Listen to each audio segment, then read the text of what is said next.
হায়াতের প্রতি মুহূর্ত, সময়, ওয়াক্ত বহুত দামি, বহুত দামি, বহুত দামি। আরে বাবা, চাচা, কত যুবক অল্প বয়সে মারা গেছে। আপনারে আল্লাহ 60 বছর বানাইছে। কত যুবক 25 বছরের তাগড়া জওয়ান কবরে চলে গেছে। আল্লাহ আপনাকে 60-65 বছর হায়াত দিছে, কত লম্বা সুযোগ দিছে।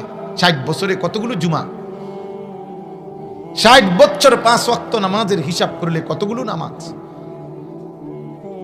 এত লম্বা হায়াত পেয়েও যেই চাচা, যেই বাবা আখিরাত অর্জন করতে পারে নাই, জাহান্নাম থেকে বাঁচতে পারে নাই, জান্নাতের আমল করতে পারে নাই, খোদার কসম, মুসলিম শরীফের হাদিসের মধ্যে আছে, আল্লাহর নবী বলেন, যাকে আল্লাহ তাআলা 60 বছর হায়াত দিয়েছেন অথচ তবুও সে জাহান্নাম থেকে বাঁচে নাই, জান্নাতের আমল করতে পারে নাই, খোদার কসম নবী বলছে আল্লাহ তাআলা কিয়ামতের দিন তাকে একটি শব্দ, একটি বাক্য উচ্চারণ করার ক্ষমতা, সুযোগ আল্লাহ দিবে না, তার করাই এই জাহান্নামে ফেলাই দিবে।